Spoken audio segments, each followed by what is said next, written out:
Okay, and we are live. Welcome back to the channel, everybody. Hope everyone has had a very good Friday. So let's get into the Manchester United news. Let's get into what is happening at Old Trafford. And first and foremost, guys, we're going to get talking about the injury crisis. It just continues. It just gets worse and worse and worse. We thought we were coming out of the end of this, but today we have a confirmation from Manchester United and Erik Ten Hag, of course, that Lisandro Martinez will be injured between 2 to 3 months. Sergio Reguilon will be injured until the international break. That adds to the injuries we already have, of course. Luke Shaw injured, Tyrell Malacia injured. So we're going to see Stefan at left back again on Saturday's match against Crystal Palace. It's not looking good if you're Erik Ten Hag. We're getting very close to that point where we're going to be seeing Harry Maguire back in the side, where we're going to be seeing Victor Lindelof playing at this rate of going, because Varane won't be able to play every single match. So we're going to be seeing some players who maybe we don't want to see playing for Manchester United at the moment. We're going to be seeing players who hopefully we won't be seeing for too much longer, but this injury crisis continues to get worse, and Erik Ten Hag's drawn a lot of criticism over the results, but this is one thing, it's genuinely out of his control. It really, really is. And I think even we see the difference in reporting. Arsenal have 5 or 6 injuries, and Sky Sports are making to be the end of the world for Mikel Arteta. We are having no coverage at all over this, but this is once again Manchester United struggling with injuries this season. And this has been a really, really long running thing. This has to be about our 14th or 15th separate injury already in this season. And we're only in September. If this is how it's going to go, we're going to be playing the under-12s come May. This is genuinely not looking good for Manchester United. But guys, we're asking you on the poll today. Of course, we have a match coming up tomorrow against Crystal Palace. Second time in a week we play Palace. So is it going to be a win, a loss, a draw? Let me know your thoughts down below. Luman's down there. Good to see you, Luman. Is the manager pushing them too hard in training? Don't know, man. It's an interesting question. I think a lot of this is coming down to the matches and the pile-up, because other clubs do have big injury lists as well, City and Liverpool and Arsenal as well. But it does sort of scream, what's the approach here? And look, we know for a fact as well that until only last week we had an interim head of sports physio and medicine and all that side of the game. We finally have a club doctor in place now, but it's took us from January to get to there. So I'm positive that won't have helped either. You know, finally we do have an actual doctor there who might be able to help us out some. And Liman's down there. Can we honestly accept the injuries have become a blessing in disguise for us because we have played youngsters? It's a good way. It's a good way to get those guys into the team. It's good for Mason Mount. It's good if you're Sofan Amrabat, Hannibal getting minutes. You know, we're going to find out more about these young players. We do have one player coming back, and I will draw attention to that in just a moment, but Antony will be returning to Manchester United, so that's going to be happening. Jeremy's in the comments as well. Playing the under-12s would be an improvement. Oh, man. The way things are going this season, I don't think we can really discount too much. But look, this is coming in initially from Simon Stone, saying 2 to 3 months for Lisandro Martinez. Very funny, because a journalist who was in the line of fire for myself and a lot of different content creators as well, Samuel Lucker, said literally 20 minutes before that article was posted by Simon Stone that Martinez didn't have a bad injury at all. If he's re-aggravated his metatarsal tear, so that's a bad one. Big T says, what have we played? About 10 games in all competitions. It has decimated the squad. We won't finish the squad. No players left at the halfway point. Yeah, that's true, man, as well. I still think we're reaping the seeds of what went down last season. A very small squad playing so many matches, and then that it catches up. We got away with it last year to an extent, but we're not getting away with it this year as well. And honestly, I think big criticism has been pointed at the club. I think the pre-season really was ridiculous. There wasn't enough training. There wasn't enough actual working on this stuff. You know, we're far too much traveling. We're going to Norway, to Dublin, to America, playing all over the place. I think it might be better if we actually played all the matches in the UK. Maybe that would have been a better way for it. Liman says, I'm confident Evans will successfully take over Martinez and Amrabat will play in Reguilon's position as an inverted midfielder. Maybe that is what we're going to be going for, Liman, but it's coming down to it where we're going to be playing one of Lindelof or Harry Maguire alongside Varane. And as we know as a fan base, Varane is a player who will get injured. He too will pick up injuries. So we are one knock away from Lindelof and Maguire as our centre backs. And I don't think we want that either. I really don't. But look, I'm confident enough with Amrabat playing at the left back. I think it worked nicely against Crystal Palace midweek. We're going to find out what happens tomorrow. Of course, some players coming back into the team, we will suspect. But it isn't good if you are Manchester United in that point of view. And the same goes for Sergio Reguilon. Now, a player who had impressed me. I think he's been working hard. I think a lot of people are growing to like Reguilon, but he will be out until the next international break in October at some point. So that one's going to have to be taken to heart as well, because no left backs now. We have one fullback at the club fit, and that is Diogo Dalot. So if you're in the 23s or 21s, you're probably going to get a call up for the weekend, even just to be on the bench, as well. Luman, would I prefer a manager who plays his lineup according to the opposition's team lineup, or a manager who plays his own lineup regardless of the opposition lineup? I think you got to be a bit of both. I think very few managers can really go out and play the way they want to play against anybody and not change their team. Very few, well, managers might try it, but very few managers can actually do it. I think Pep Guardiola at City, yep, look, that's the obvious one, of course. But I do think you need to be slightly pragmatic as well. I don't think we're fully seeing what Ten Hag wants from this United team. I think even if we look at Liverpool, for instance, there's times where they will sit back and be more counter-attacking if needs be. Carlo Ancelotti, one of the most successful managers of all time, always had a very flexible style of play. So Alex Ferguson as well. So I think you got to be a bit of both. I think you got to stick to your principles. But if you're coming up against a team who are very, very good on the ball and will dominate possession, then there's no point trying to go head to head with them, because that's just not where we are as a team. So I would say that if we're coming up against Arsenal and City, teams like that, we can press more, we can be more out of possession, and we can counterattack better. Big T's down there with stuff as well. We should be dictating when we want and not reacting to other teams. We should make teams change their style for us. Absolutely. I think you could apply that to 99% of teams. I think realistically, if we come up against a Real Madrid, a Man City, maybe I don't know, a Barcelona, maybe something like that, you could expect to see us play a little bit differently, if that's what's going to get the job done as well. I think most important thing, obviously, it's always going to be winning matches, but that's what I would go for as well. I think for the vast majority of the teams, you can say comfortably, yeah, look, we should go out, play our style of football, try score goals, win by being the better team. That's what we should be doing as well. Jeremy says, yes, according to opposition team lineup. Liman, is it officially the season of injuries as all big clubs are dealing with it? Absolutely. I think it's no real surprise. I think we are paying the price now of the World Cup last year, because we still had the same amount of matches, but there was an international tournament mid-season as well, and that's still having reverberating effects. It still is an issue, because that's added, like, if you were, and you'll see this more with the big teams who will have more players at the World Cup, more players going deeper in the World Cup.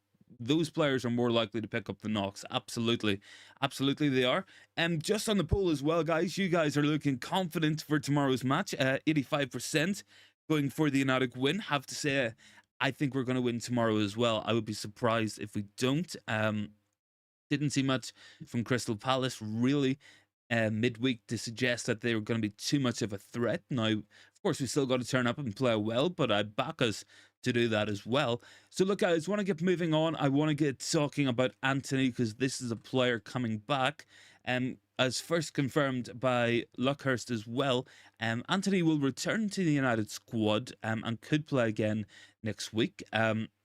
A Manchester United in statement says, as Antony's employer, Manchester United has decided he will resume training at Carrington and will be available for selection while police inquiries proceed. This will be kept under a review pending further developments in the case. I'm not really all for Antony coming back either. I don't think we've really missed the guy too much. I don't think that's too much of a stretch to really come out and say it. I mean, I guess Ten Hag will be happy with Antony coming back, but I don't know. I don't think we've got any less out of Pellistri on that right hand side than what we would have had out of Antony. Chase is down there. It's official. There are no left backs in the team. This is strange. Yeah, it definitely is, Chase. Well, we went into the season with Luke Shaw and Tyrell Malacia, and then we went and brought Sergio Reguilon on loan, and now they're all injured. So that's not looking good for the left back department. It's really not. So we're gonna be playing Amrabat there tomorrow. I can almost book it. It will be a similar team that we've seen midweek. I think Bruno probably comes in for Hannibal, and that's probably going to be the team. Just on the Antony decision as well, Ten Hag has said, we made the statement, so I refer you to the statement. Everything has been made clear in the club's message. I don't think it's a distinction. We will focus on the games he will have to as well. Jeremy says, would love to see Casemiro beat Will Hughes into a red card. Yeah, look, that could be one of those, it'd be a nice karma moment, like, but it is what it is. Casemiro probably still gets sent off the way that the refereeing calls are going against us. And I even think midweek, I'm sure you guys remember as well, the corner that led to the Casemiro goal, that very much should have been a penalty on Pellistri because the Palace defender got nothing on the ball. Of course, no VAR in the AFL Cup, so that was never going to be reviewed, but it's another instance of poor refereeing, and I think we can point to that across the board this season. Just on the injuries as well, Ten Hag in his press conference has said, there was a World Cup in the middle of the season, a long season with a shorter break. Each time the calendar gets longer, the load on the players grows more. It's starting to get too much. I think a lot of managers and a lot of players are agreeing on that as well. Ten Hag has pointed that out as well. Many of my colleagues and other players have pointed this out. I have too, but it continues. We continue to expand the schedule. It doesn't stop. The players can no longer cope with the overload. And I think what we're seeing that in the team at the moment. I think the way football's going, there's too much money involved for there really to stop with a lot of the matches. I think they're going to drop a lot of matches. I don't see that happening. I don't think they're going to have less qualifying matches for tournaments, less group stage matches, less Premier League fixtures, or scrapping replays and going to one legs in the Champions League. That's not going to happen. There's too much money involved. I think the natural progression is going to be bigger squads, and that's going to come with its own issues as well. I don't think it's going to get to the NFL levels where we've got like 40, 50 players in a squad, but you're probably going to look at needing to have 2 starting 11s in your squad of 25. Like, that's the level we're getting to as well. Le Man, what club's injury list is worst, United, Chelsea, or Arsenal?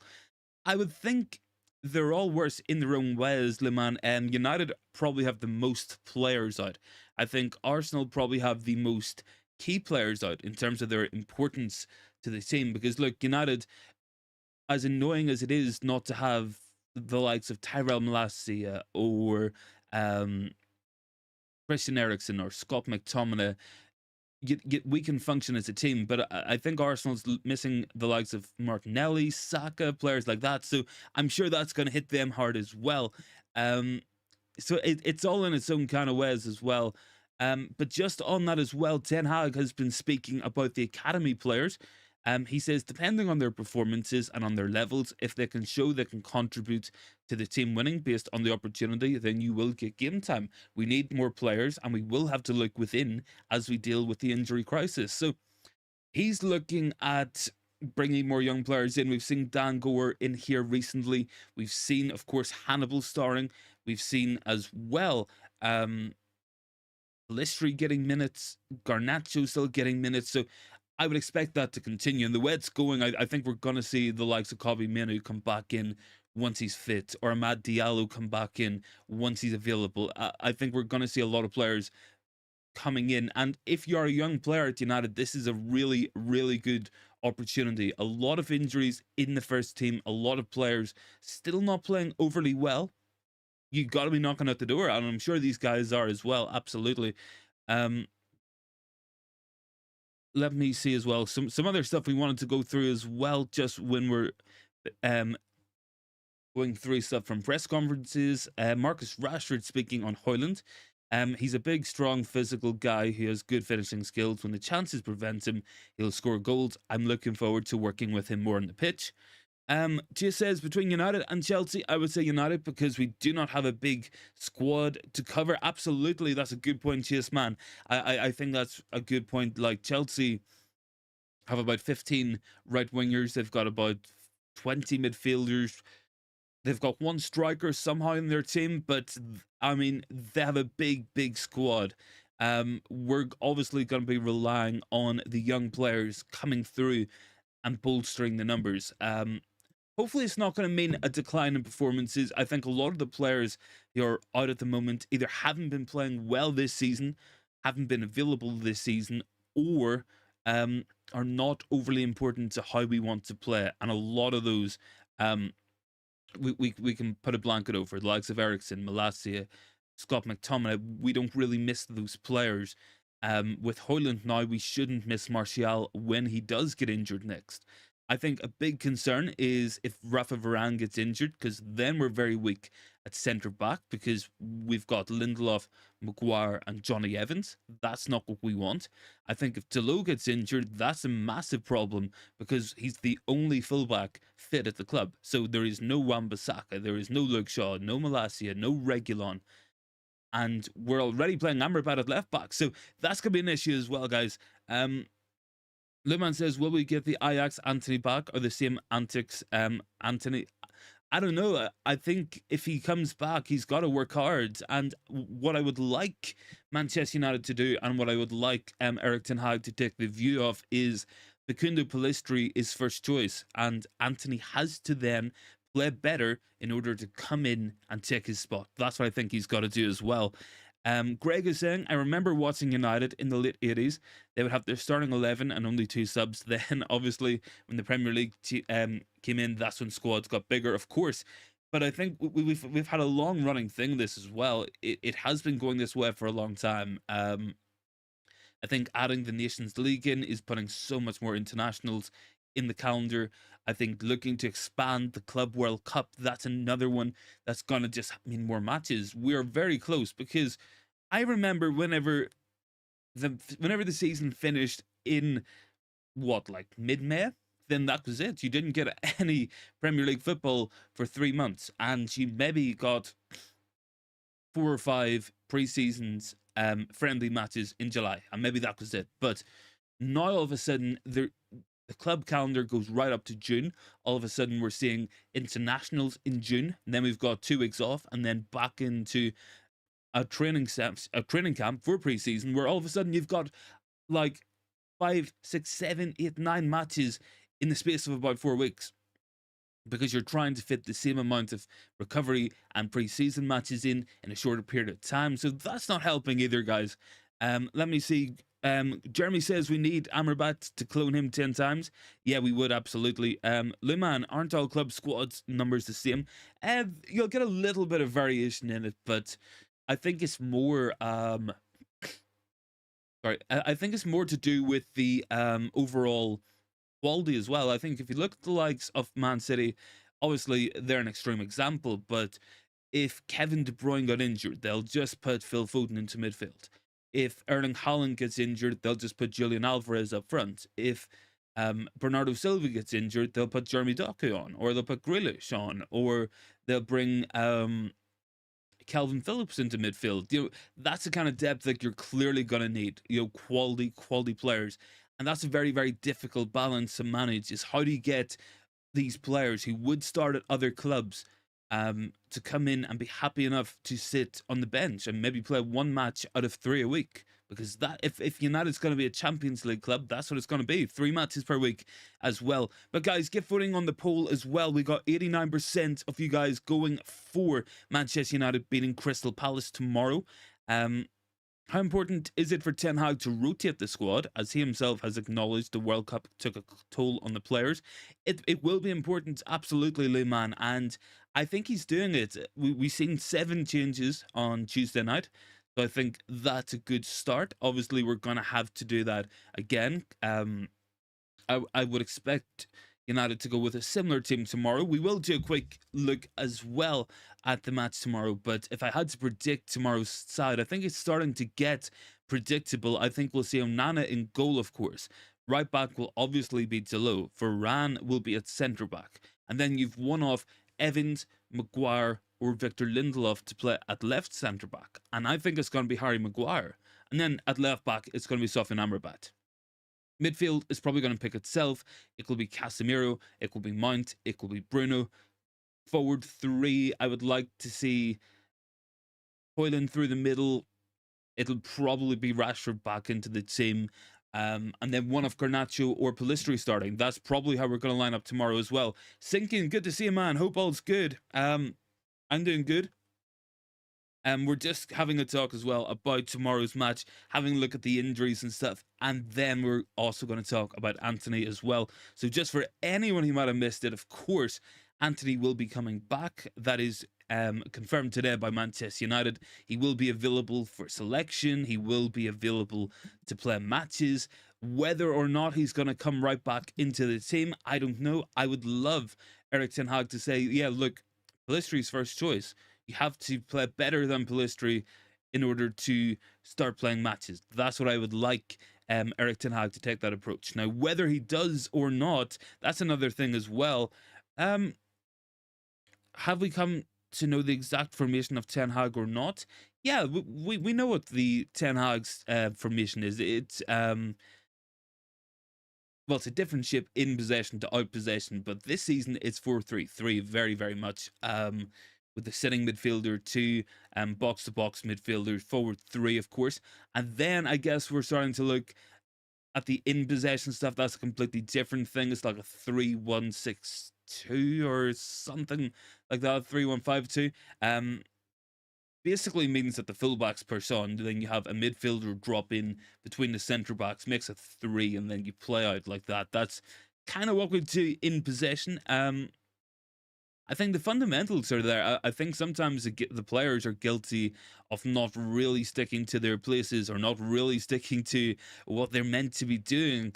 But I do think it's looking a little bit better. Obviously, a good match tomorrow needed as well. Liman says 3-4-2-1. Yeah, I guess I could kind of see that as well. Yeah, absolutely. Sinkin says we should be okay to the end of October. Favorable games in the next 5. Yeah, look, the next 5, it's really not that bad for Manchester United. Very winnable matches that we should be winning. Obviously, Crystal Palace tomorrow. See nothing from them at all on Tuesday night that would suggest that we shouldn't be beating them whatsoever. Then we play Galatasaray at home. We should be winning that one. It's Champions League at home. Should be winning that. Brentford at home, that will be difficult in comparison to the other matches. But I fully back us to win that one as well. And then we have an international break. And then it's Sheffield United, Copenhagen, and then we've got Man City, Newcastle, and Fulham. So that will be a difficult run of matches post Copenhagen. So we need to build up some points. We need to win and go max points within the next 3 Premier League matches for sure. I can't really speak with any real confidence that we're going to beat Man City. I would be surprised, but we don't know what will happen there. Of course, a lot of football to be played. Liman says we should play 3 at the back when Maguire plays. It suits him. It probably does suit him, Liman. I think what I would say about that is we don't really have the fullbacks fit to play in a 3 at the back system either. If you have hard-working wide players, I guess you can get away with that, but I don't know if we get that work out of the likes of Rashford and all. So it is a difficult way to go about it. But look, United's got to we got to find a way to work through this. Ultimately, there's nothing we can really do. We can't just say, oh, with players injured and other teams will take it easy on us. So we got to find a way to work through it. We've got to find a way to pick up the results, win the matches, and get moving forward. Getting this season back on track has to be the big plan. Look, we feel good after the win against Palace, but it means nothing if we don't beat them again tomorrow. If we do beat them, then we go 2 from 2. And as embarrassing as it is to say, that will be the first time we've done that all season. Win 2 matches in a row. So I would like to think we can win every match until this international break. That for me would be the the objective. That's what I think we need to do. It's what I think we have to do. In all fairness as well. And hopefully we can do it. Hopefully we can. I would be looking at those fixtures. I think Brentford will probably be the most difficult one. I think they're probably the best team on that run. Obviously, got to get the Champions League campaign back on track. Look, losing the first match, it can happen away against Bayern Munich. Chase says tomorrow's game with Palace shouldn't be easy, as it was Tuesday night. It won't be as easy. I don't think it will be either, Chase. Obviously, they made changes, we made changes, but hopefully we can get ourselves back on track tomorrow. I think we can. I think we can go out and win that match. Look, the players coming back in. I'm expecting to see the likes of Eze in there as well. But yeah, we should be winning that match. Stinkin says, looking forward to Galatasaray. Will be a good team. They were huge in Champions League in the early 2000s. Yeah, they were a good team, of course, as well. Galatasaray, and very, it'll be a difficult place to go away from home. I think we can beat them at home. We'll find out what happens when we go to Turkey, of course.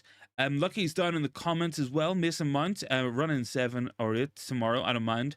Sofyan Amrabat needs to be on as well. Of course, Sofyan Amrabat needs to be in there. I think we looked a lot better, and it's something we've been saying all season. I think there's a real lack of legs in the midfield when Eriksen plays with Casemiro.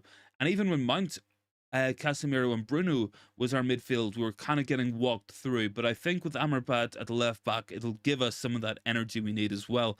Greg says, can't see Antony coming straight back in, especially the way Ten Hag demands standards at the club. Even though he's not been too long, a few weeks, we'll still need some catching up. Yeah, absolutely.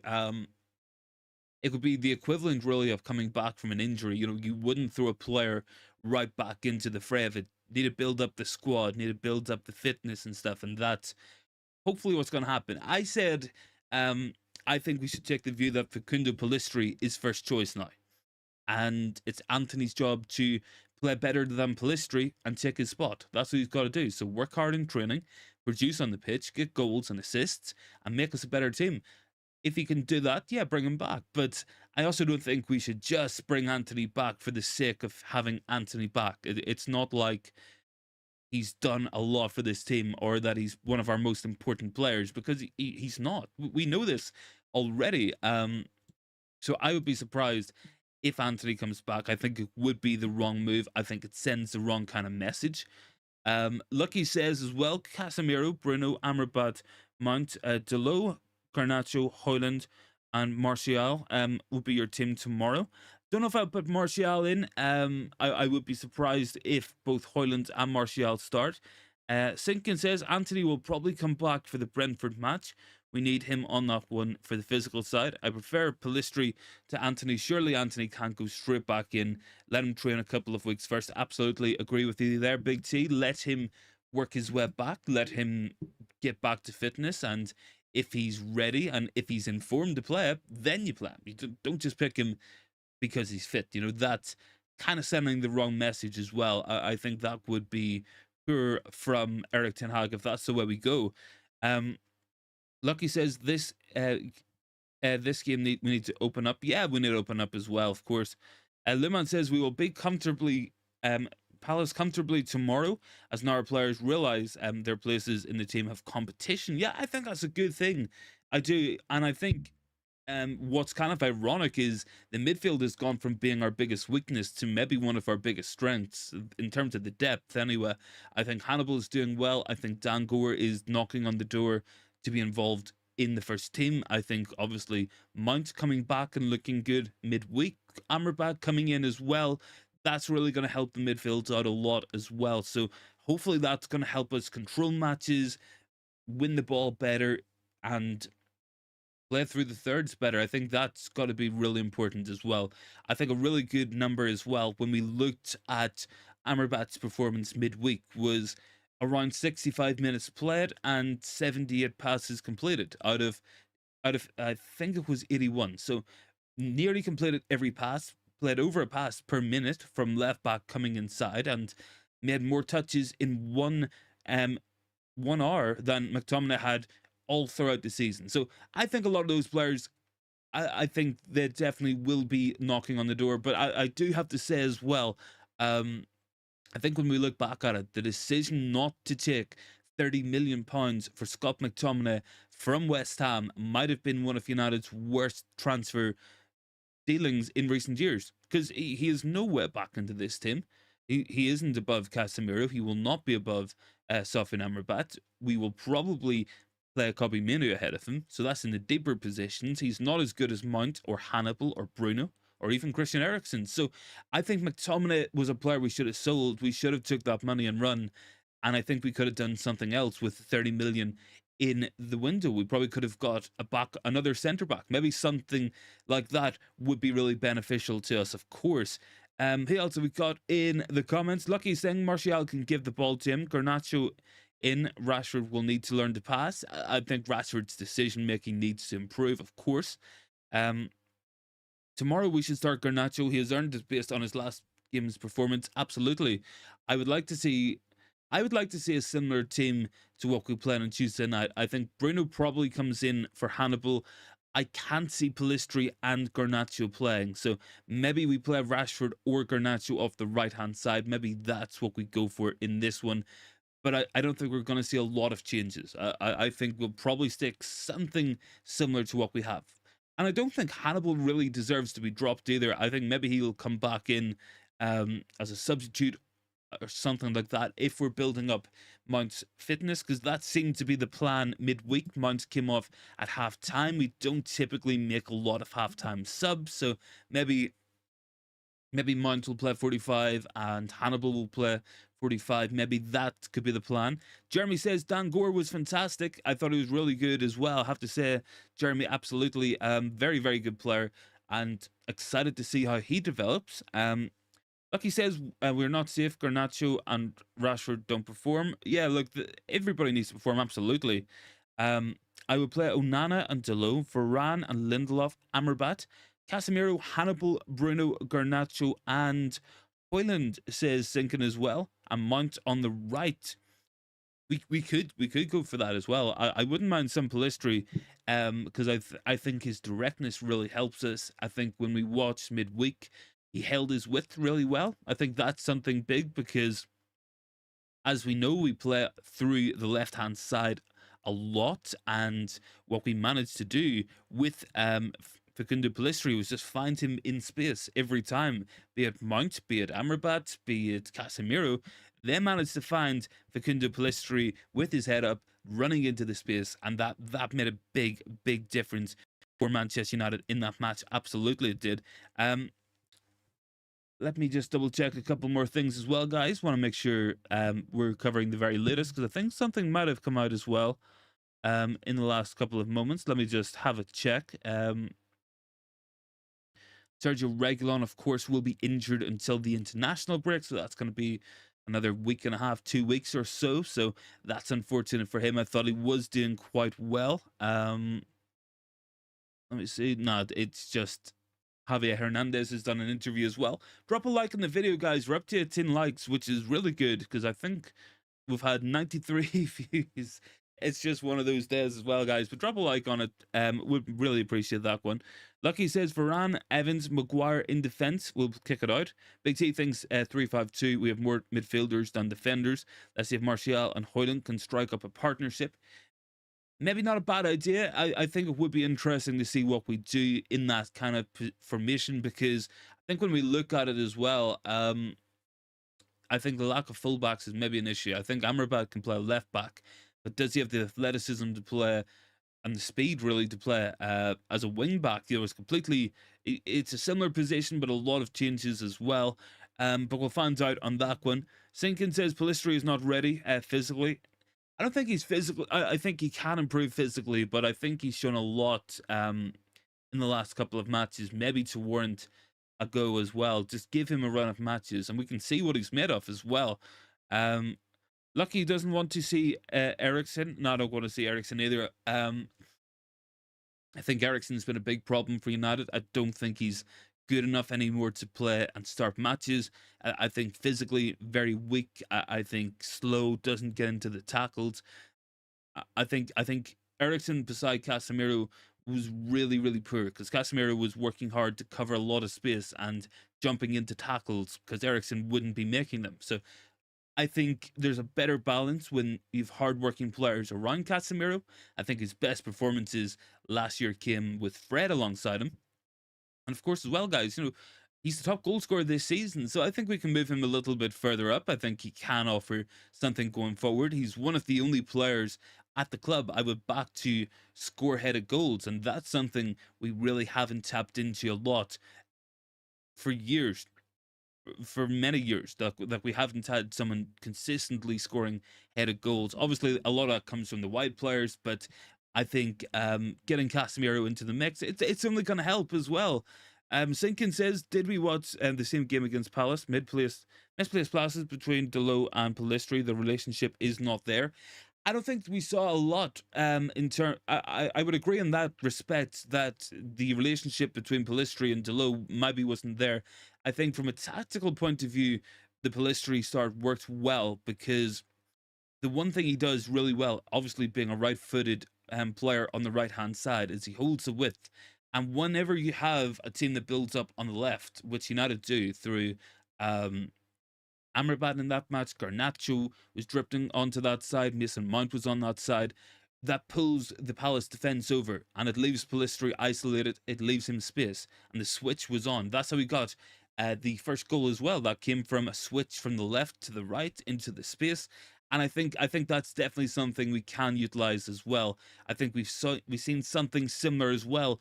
Pellistri finding that space when we got the corner to score the Casemiro goal. So I think it does work. I think he could improve on his link up with Delo. I think there was a much better connection between Garnacho and Sofian Amrabat. I think they had a nice thing going as well. When Garnacho would come inside, Amrabat would hold. When Amrabat would come inside, Garnacho would hold his width. They would drop back. Sometimes Amrabat would even be ahead of Garnacho. Whenever Garnacho was driving inside, Amrabat would be on the overlapping run. It worked nicely. I think in terms of the runs and stuff, we definitely need to see more on the right-hand side. I would agree that his work and his partnership with Pellistri and Delo maybe could improve, but I think from a tactical view, that's kind of what we want. And it's what Antony should be doing as well. Antony would be a player who definitely could take advantage of that, being a strong left-footed player, likes to come in and shoot. If he holds his width, he will get the space on the far side because they'll come over and naturally United build up through the left with Martinez and Luke Shaw and Bruno Fernandes, Marcus Rashford. Those players all drift towards that left-hand side. So Antony should be finding space. Obviously, it hasn't quite worked out like that either. Liman, would I prefer Amrabat playing inverted midfielder or direct CDM? I think he has to play inverted at the minute, Liman, because of the injuries at fullback and especially in that left back area. I think he looked good when he was playing in the kind of CDM position, the defensive holding midfielder, because he was dropping back between the centre backs. He was picking up the ball, playing a lot of passes, demanding the ball, and it let Casemiro go further forward, which ultimately got us another goal as well. But I think for now we'll play him at left back. I would like to see what he would do in a midfield. I think if we're going to go up against the likes of City and Liverpool, I think in those matches, Amrabat, Casemiro, and then one of Bruno or Mount in midfield would be the way to go. I think that's probably the best kind of balance and safeguard against getting overrun like we have at the minute. Greg says Rashford will always be a big goal threat, but Pellistri and Garnacho are the only wide men that try to cross the ball or put a crawl across the box. Antony can't even do it. Yeah, it's a good point as well. I actually think, I'm not quite sure who it was actually, had said, would it be worth trying Antony on the left-hand side? Obviously, being so left-footed, it could open up the crossing lanes and he could put crosses into the box. Maybe that could be happening in the future. Lucky says, will I stream tomorrow? Yes, we will. We'll do a watch along tomorrow. I'll need to figure out a way to watch the match as well. Because I think it's a 3 o'clock kickoff, and obviously, as we know, 3 o'clock kickoffs mean no no TV broadcasts, unfortunately. But yeah, it is. It's a 3 o'clock kickoff tomorrow, so I'll try and figure out the best way to get watching that, of course, because I did one a couple of weeks ago. It didn't really go well. We were constantly breaking up. It was constantly dropping off. So I want to make sure I can get some sort of a feed. Maybe have to use a VPN or something, but I'll figure that out. That's something for me to look after. But yeah, we will do that tomorrow. Don't worry, guys. Drop a like on the video as well. I think we're up to 19 likes as well. Can we get to 20? Sinkin says it's on BN Sports. Yeah, I might have to do playback with a VPN or something, obviously based in the UK and Ireland. So I'll have to change that about as well. But we'll try our best to do that one. Obviously, such a stupid rule because they would rather put in all these extra fixture times as opposed to just showing the 3 o'clock matches. It is a ridiculous thing. It really, really is, guys. But I have to say as well, I'm looking forward to tomorrow's match. If we can go out and play like we did on Tuesday night, I think that makes such a difference to the confidence around this team, because we've seen us have a decent match before, but it's got to get better. Lucky says 4-3-3. Sinkin's telling me to go to his goal. Pretty sure his goal got seized by like the FBI or something, didn't it? Or was that Release Sky? It might have been both. I'm pretty sure like the FBI seized them, or like the CIA or something. I think those websites are actually still up as well. But I'll try and figure something out. Don't worry, guys. We will get it worked out as well. But I'm looking forward to it, guys, because if it's gonna be a good match tomorrow, hopefully we can get some more goals. Do you have a smart TV? I do have a smart TV, but it's kind of behind me, so I can't really move the whole setup around. So I normally watch on an iPad, so that could be my screen, but I'm sure it can handle whatever I have to do as well. Yeah, but the app's still running. Is it still running as well? We'll find out. I will do something as well. Don't worry. I'll get it going.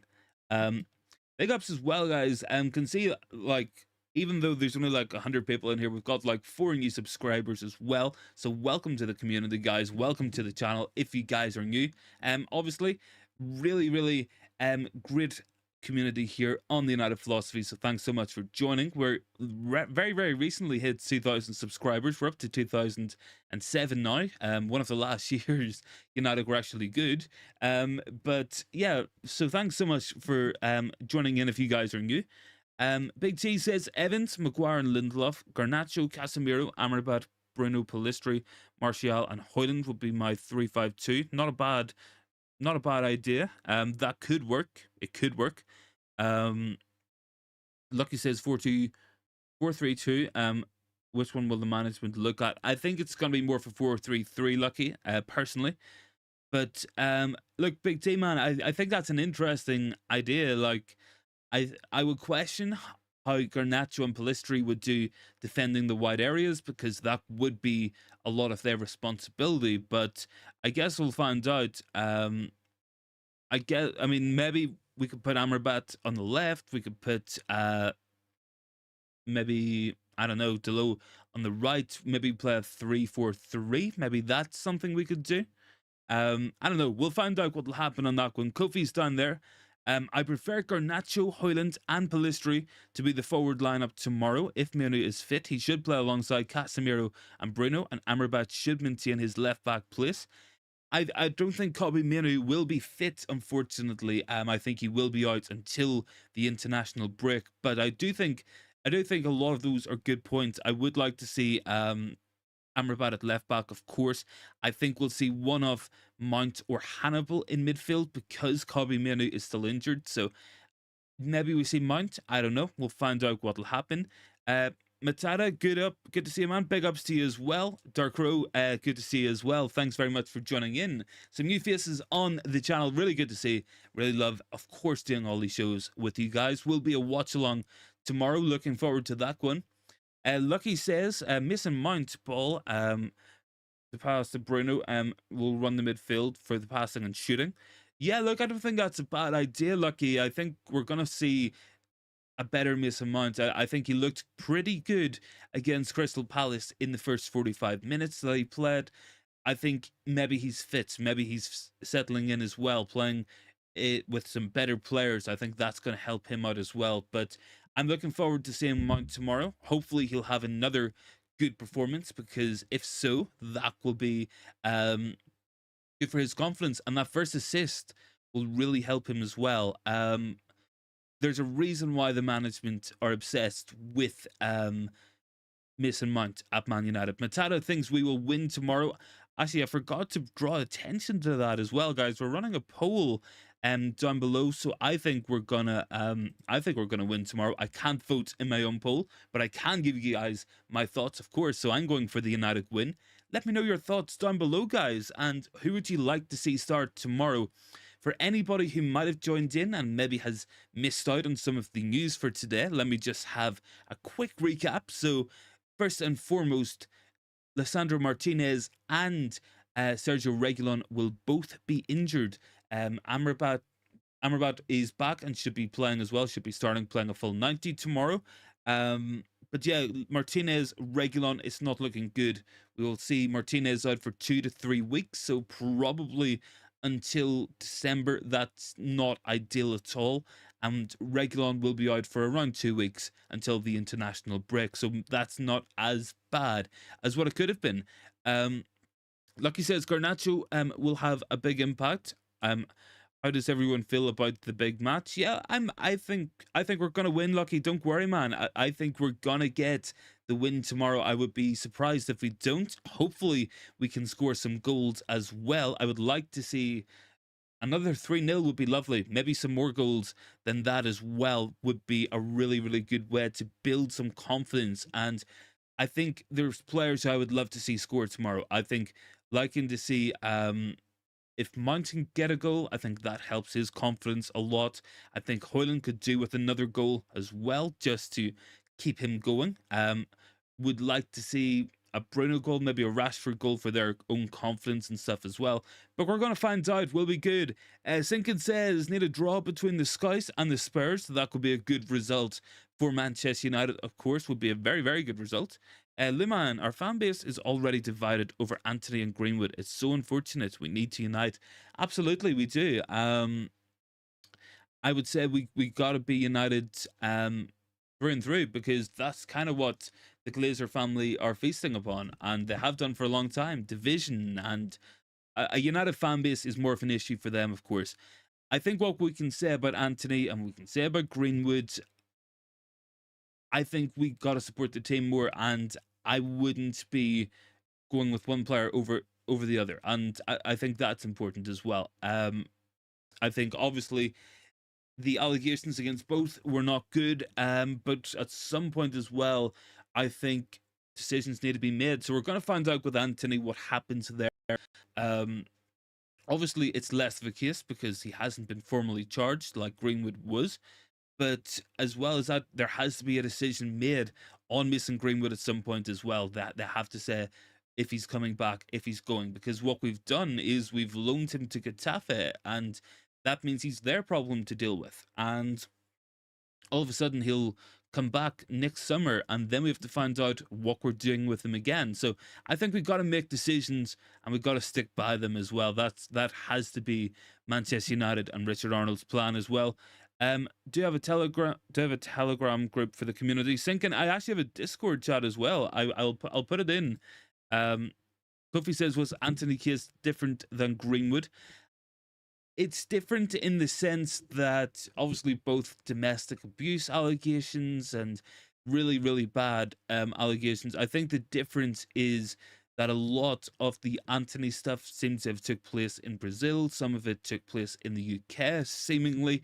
And I think as well, I don't know, there might be less of a compelling case against Antony at the minute, because ultimately, whilst Greenwood, the charges were dropped, he was charged in the first place. Antony didn't get charged either, so I think maybe that's some sort of a difference. I'm not really that knowledgeable with the legal stuff as well, but definitely there does seem to be a difference, or there definitely has been a difference in the way they've been perceived. Let me get this into the chat as well, just because I've seen Sinkin asking. There is a Discord as well. I mean to get it slightly more active as well. Need to get posting some more in there, of course. Doing some more hangouts and all that stuff on there. Want to get plenty of that done. Yeah, there is the Discord link into the chat as well. Let's see. Lucky says Hannibal, Ericsson, Kobe Minu, McTominay on the bench just in case. I don't think we're gonna see Kobe on the bench. I'm not too sure about McTominay either, Big T. It's one of those things. It's like he's just come back. Do we need to rush him back into the team? I don't think so. I would be surprised if he's in the team tomorrow. I think the bench will probably be Altay, Bayandere, maybe Tom Heaton. I'm not 100% on that one. Van de Beek will be on there. Martial, I expect to be on there. Dan Gore, maybe Hannibal, Johnny Evans, players like that. So Liman says the video and audio makes a difference in both cases. Yeah, I think that maybe is another one as well that I hadn't quite pointed out either. But obviously there has been a difference in how the police have reacted, what the police think, but we're gonna find out what happens with both players. But I think we just need to make decisions and stick by them. I think the way we handled the Greenwood situation, because he was coming back, there was no doubt in my mind, and United wanted to bring him back, but Richard Arnold backed out of it for whatever reason after a day of saying through the press, not even saying a club statement. So I think we've got to avoid that sort of weakness as well. Did I watch the ref watch on United about the Romero handball? Yeah, look, I will say this: the standard of refereeing is genuinely abysmal, absolutely, and there's no accountability. They stick by their friends. We see we see PGMOL, Pigmol, or whatever it is. They basically will come out sometimes, but not all the time. It's so inconsistent. You have Ref Watch on a Monday on Sky Sports just agreeing with the referee's decisions. If you want to watch BT Sports, you got Peter Walton on there just agreeing with the referee's decisions. There's no accountability, and you see the likes of Mike Dean doing interviews with newspapers and saying, yeah, look, the referee got it wrong, but he got something wrong the week before. I didn't want to pull too much criticism on him.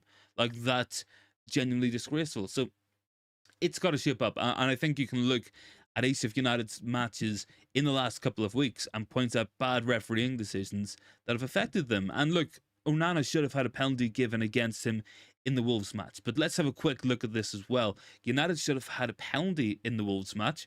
We should have had at least one penalty against Tottenham as well for a clear handball. Then there was the Arsenal one as well. There was a foul on Højlund in the box. There was a foul on Johnny Evans whenever Arsenal got the winner as well. In the Brighton match, there was the Højlund goal, which they couldn't definitively say whether it goes in or out. Against Bayern Munich, we had the Ericsson handball, which was never a handball because his hand was by his body. There was a poor decision made in the Burnley match as well. And then most recently on Tuesday, they missed a clear penalty on Facundo Pellistri. Ultimately, we got the goal from the corner, but the point still stands as well. Dermot Gallagher is absolutely biased. Absolutely, he is, man. And the Romero one's the worst one. It's so similar. The one against us was actually worse. It really was. Sinkin didn't even answer when he was asking about being similar to ours, just ignored it. Absolutely, he did. Kofi says, I know United will win massively, and I will be happy to see Van de Beek coming in from the bench. I would expect to see some of Donny Van de Beek tomorrow. Maybe if we're winning 2 or 3-0, he comes on for half an hour. I think that's probably your subs. I think the midfield tomorrow will be Casemiro, Bruno, and Mason Mount. And if we're winning comfortably, I would say we'll probably see Van de Beek come on for Bruno and Hannibal for Mount. And then maybe Dan Gore comes on for 10 minutes instead of Casemiro or something like that, if we're willing comfortably. But it's a nice position to be in, and I think we want to find ourselves in that position more often, because it means you can say, yeah, look, let's give this young player 20, 25, 30 minutes, and they can go out and we can see if they're any good playing against good teams, against Premier League opposition as well. Lucky says not been great by VAR for Premier League, including our games. Absolutely lucky. Really, really bad. And it's not just for us. I think every club have had this across the board. They really have. There's just no accountability. Absolutely. Sinkin says, allow Van de Beek. He is done and needs to be sold. I will say this about Van de Beek. I think there's still a player in there. I don't think we're ever going to see it at United. If I was him, he should have took one of the many moves that came in for him over the summer. I think he should probably go back to Ajax or back to the Netherlands. Maybe that's a good place for him to go and rebuild his career. Or maybe he should have went to Real Sociedad. But I think he's firmly down the pecking order. I think McTominay is in the same boat as well. I think we've seen more from Hannibal than we have from those players. So I think there's young players coming through who should be taking over their first team spots for sure, as well. All right, guys, so with that in mind, I'm going to drop off the stream now, but there will be a watch along tomorrow, so expect that to go up around 2:30 or 2:45, just before the match and the team stuff gets announced. I'll need to make up the graphics and everything once I see the team news. Of course, it's a one-man show, so we don't have somebody else to do it for us. And yeah, we will be back for that, guys. So have a good Friday. I will see you guys then as well. And hopefully you guys can join in tomorrow for another Manchester United win. Thanks very much for watching, guys, and I'll see you all in the next one.